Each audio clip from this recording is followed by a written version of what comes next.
Hello, everyone. Welcome to Barca News. It is May 25th, 2025, and Barcelona have finalized the 2024 season, 2024-2025 season with a win against Athletic Club de Bilbao, 0-3 at the San Mames. This is the post-match live analysis. We have a lot to discuss, so let's begin.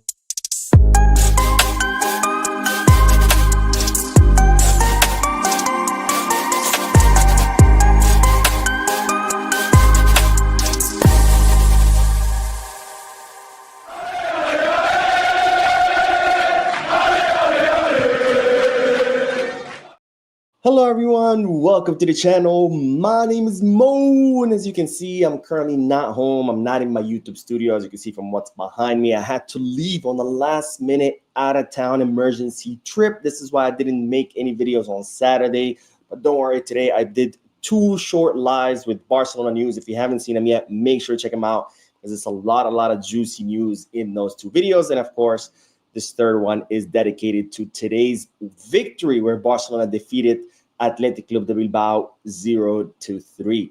Now let's talk about that win because before the match began, of course, Athletic Club de Bilbao gave Barcelona the honor guard, of course, since Barcelona are La Liga champions. And I have to say, when I saw that, I was very content for two reasons. Number one reason, because of course, this is great sportsmanship. I think it's very beautiful. It's a very beautiful gesture when teams do that, when they do the honor guard for the winning team or the champion team. But the second reason why is because let's not forget what Athletic Club de Bilbao have done these past two seasons, more specifically in regards to the whole Negreira case, right? Because first they had those fake Euro bills that they threw out all of the stadiums where the fan made it rain, the fake Euro bills with Jan Laporta's face on it, kind of like trying to insinuate that Barcelona bribed referees or that they influence competitions or crap like that. Plus, they had all the statements when they talked about Negreira that Barcelona, had bribe referees or affected competitions through Negreira. And they also did the whole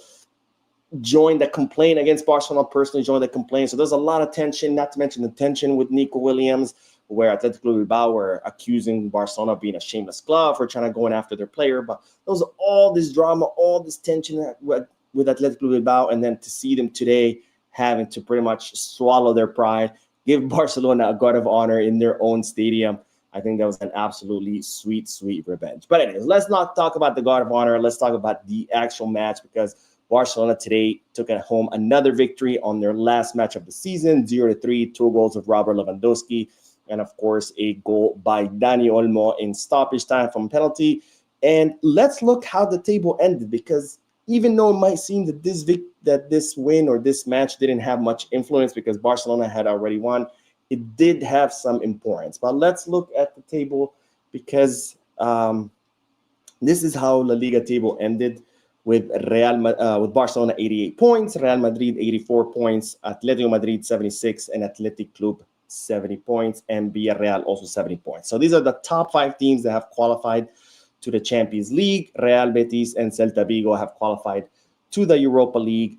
But let's talk about why this match could still be important. Now, before this match, Barcelona are already champions. Athletic Club Bilbao had already qualified to the Champions League. So technically, there was nothing at play here. But let's not forget, we still have the whole Osasuna deal, right? Because with Osasuna, remember, they filed a complaint with the Royal Spanish Football Federation, alleging that Barcelona shouldn't have been able to field Íñigo Martínez after the FIFA international break. The Royal Spanish Football Federation rejected that complaint. Osasuna appealed it. It was also rejected. But now Osasuna still have another avenue of appeal, which is the arbitration court. Now, Osasuna have until May 29th to file their appeal.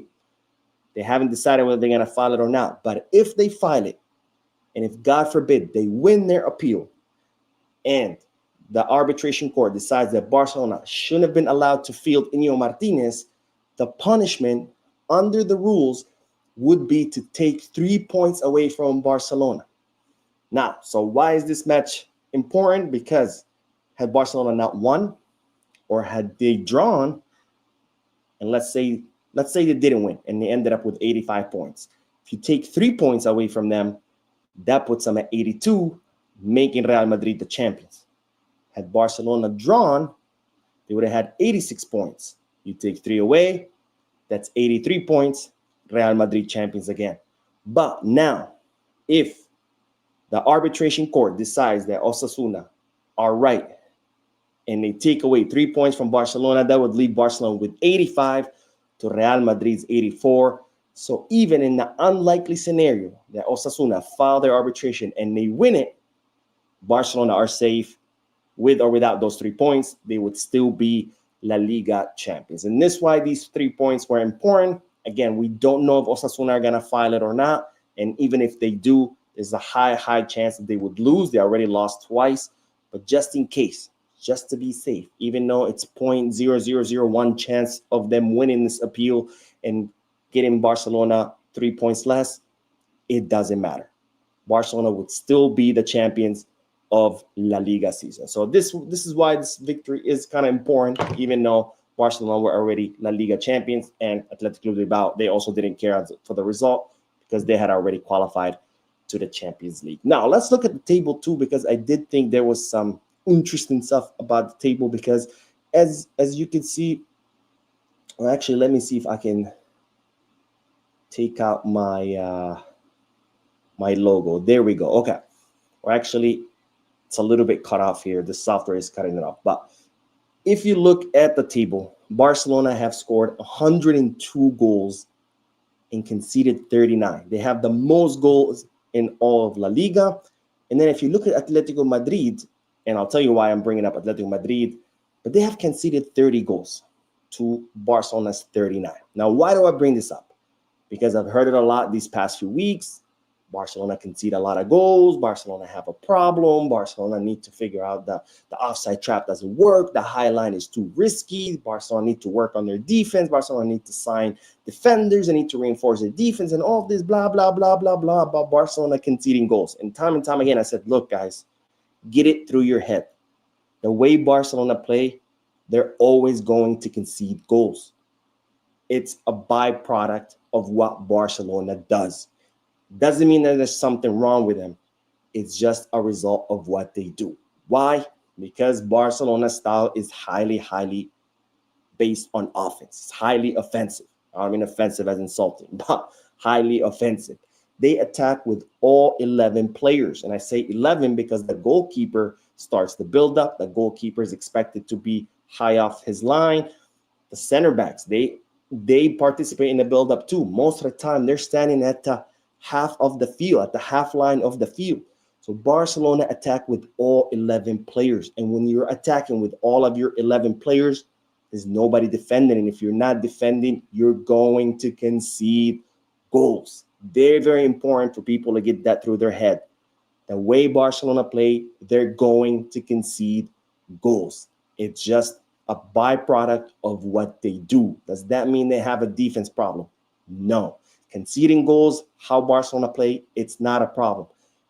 It's only a problem if you're conceding goals and not scoring. But if you're scoring more than what you're conceding, which is the case with Barcelona, then that's not a problem. On the other hand, the other side of the spectrum, what is it? Parking the bus. When you park the bus, when you defend with all 11 players, guess what? You're not going to concede goals. But guess what? You're also not going to score goals. Because if all your players are defending, you don't have anyone attacking. So the same way, when you play like Barca, you're going to concede a lot of goals, but you're going to score more. When you park in the bus, you're not going to concede goals, but you're also not going to score. Okay? That's how it works. You can't have it both ways. So why do I bring up Atletico Madrid? Because Atletico Madrid are a defensive team. They do park the bus. They do defend with all their players. That's their specialty, to defend. And yet they conceded 30 to Barca's 39. So does Barcelona have a problem with their conceding goal? No, I don't think so. It would be a problem, again, if Barcelona have conceded 30 and only scored, 40 or 50. They've scored 102 to 39 goals conceded. Who really has a defensive problem here? I think it's Atletico Madrid. Because Atletico Madrid, they're the ones who's supposed to be a specialist at not conceding. And yet, they've only conceded 9 goals less than Barcelona, who you expect them to concede. So I hope this point is clear by now. then no, it's not a problem. You are going to concede goals when you're attacking with all your players, but as long as you're scoring more than you're conceding, it's not a problem. It's only a problem if you're an offensive team and you're conceding goals, but you're also not scoring. That's a problem. Or on the other hand, if you're a team that parks the bus and you're supposed to defend and you're not scoring goals because you're defending, but you're also conceding, that's a problem.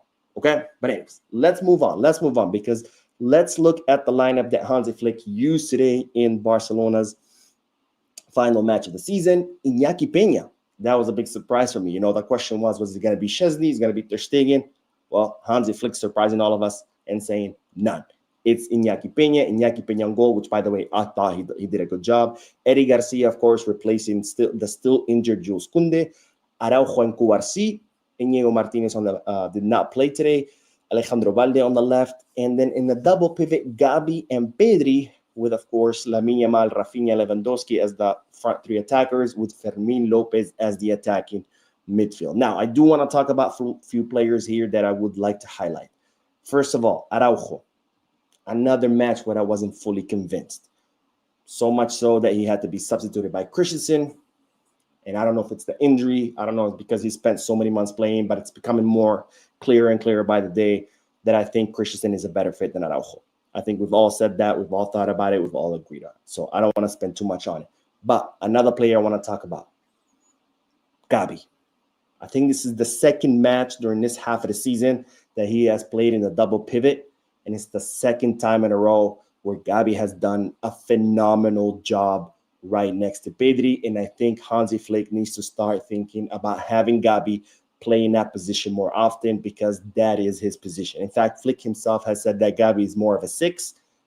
And now second time he plays in that position, second time he absolutely kills it. And I think we need to start exploring that option more about having Gabi playing next to Pedri. Another player I want to talk about, Fermin Lopez. Ladies and gentlemen, Fermin Lopez is making a clear statement that he needs to be starting ahead of Dani Olmo.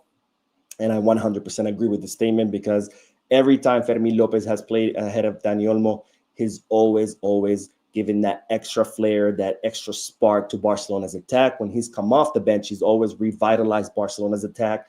And I really like Fermin Lopez in that position. Not to say that when Dani Olmo came on, did not do a good job. I think Dani Olmo did a good job. He scored Barcelona's third goal. He actually caused the penalty to begin with, and then he scored. He still had really good minutes, but I really like Fermin in the attacking midfield position.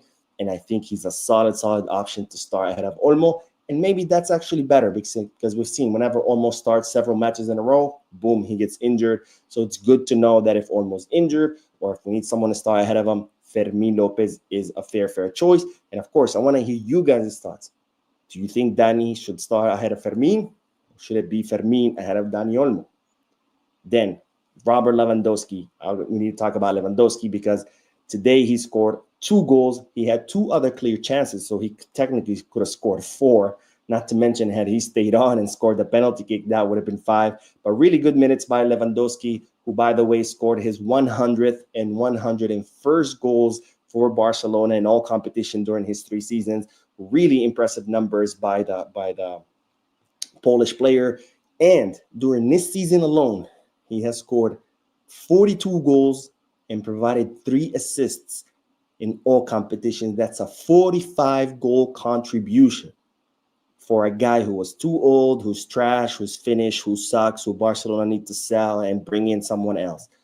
45-goal contributions. Remember that. But another player I want to talk about real quick, by the way, Nico Williams. I was actually impressed with Nico Williams' minutes.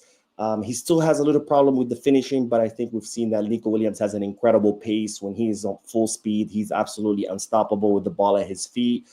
He didn't really have good decisions in the final.